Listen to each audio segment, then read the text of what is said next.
Quais são as causas mais comuns de rouquidão? Opa, de longe são as laringites agudas, né? Aqui na região tá tendo muito, assim, pessoa pega um resfriado, vai me procurar porque tá rouco. Então, de longe é a causa principal. As laringites agudas, aí temos as causas virais, as causas alérgicas, uma laringite aguda por uma inalação de uma substância irritante, por exemplo. Então, essa é a principal causa, né? Certo. E geralmente é teologia viral, né, Otávio? Isso.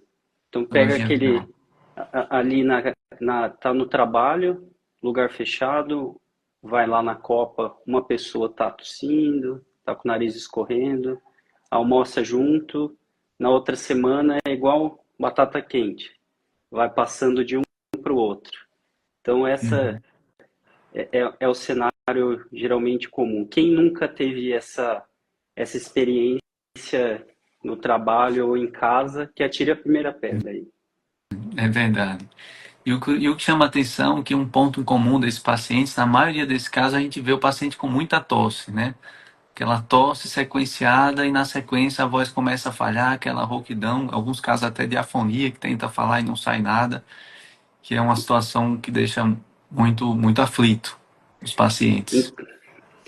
A tosse pode machucar as pregas vocais, né?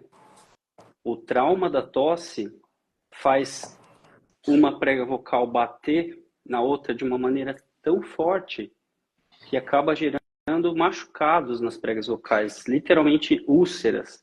Pode até romper a mucosa e aí a rouquidão dura. A tosse às vezes até vai embora, mas a rouquidão persiste, né? Uhum. Você já com certeza já deve ter visto casos assim, né? Com certeza, com certeza. É bastante comum. E complementando a pergunta, Otávio, se essa rouquidão, quando é que ela deve ser considerada perigosa? Tem uma coisa que eu falo assim no Instagram, em geral, que é para informar mesmo. Uma rouquidão que dura mais de 2 semanas não é normal. Uma rouquidão que dura mais de 2 semanas não é normal. Você precisa fazer, independentemente da causa, você precisa ver como é que tá a laringe dessa pessoa que está rouca há mais de 2 semanas. Você precisa fazer uma videolaringoscopia, pelo menos. Então, 2 semanas é uma rouquidão que começa a preocupar. Muito bem. E falando disso, Otávio, a gente só para lembrar, né, o mês de abril é um mês para a nossa especialidade bastante comemorativo, né? A gente tem o Dia Mundial da Voz, que é dia 16 de abril, e na ABLV, né, que é a Associação Brasileira de Academia Brasileira de Laringologia e Voz, promove, né, esse ano a 27ª Campanha Nacional da Voz. E o principal objetivo dessa campanha, inclusive foi um dos motivos, né, de eu ter me estimulado a trazer esse tema aqui hoje, é a conscientização da população sobre a prevenção das doenças relacionadas à voz.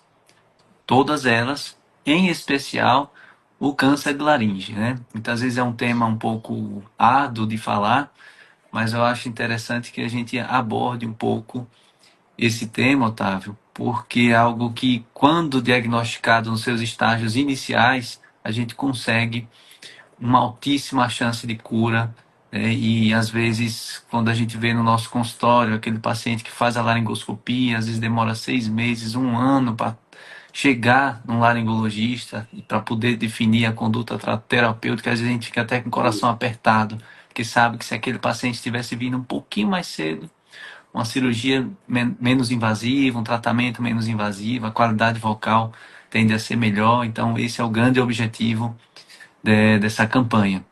Tá? Então, só Perfeito. lembrando, Otávio, que o câncer de laringe ele representa 2% de todos os tipos de cânceres no nosso país. E esse é um dado do Instituto Nacional do Câncer. E desses cânceres de laringe, 2/3 dele acomete a região da glote, que é a região das cordas vocais, que é a região das pregas vocais. Então, o sintoma principal de um câncer de laringe é realmente, o mais comum, é realmente a rouquidão. E se essa rouquidão persistir por mais de 15 dias, por mais de 2 semanas, ela exige realmente uma avaliação específica, né? E essa avaliação específica envolve a realização da videolaringoscopia, seja aquela videonasolaringoscopia, né, que é a câmara flexível que é introduzida pelo nariz, seja a câmera, o telescópio rígido que é feito pela boca.